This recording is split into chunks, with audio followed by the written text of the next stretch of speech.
Hey everybody, if you are looking for a nice knife set, cutlery set, this is from the Pioneer Woman. 14 pieces here, scissors. Look for these knives here, beautiful knives. You can see right here, very impressive, nice quality, really attractive looking cutting knives for your kitchen. A bread knife, I guess that is, right?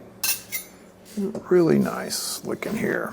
So my son's getting his own place here and getting everything he needs to get started on having his own kitchen. You can see these cutting knives here, some nice little steak knives. Really nice, really attractive. You can see the nice block that they're in. So I would say that if you're looking for some knives to get started in your kitchen, or just upgrading maybe, or just a change, a new look, pretty sharp looking, right? Literally and figuratively, right? Really nice set of knives and cutlery for your kitchen.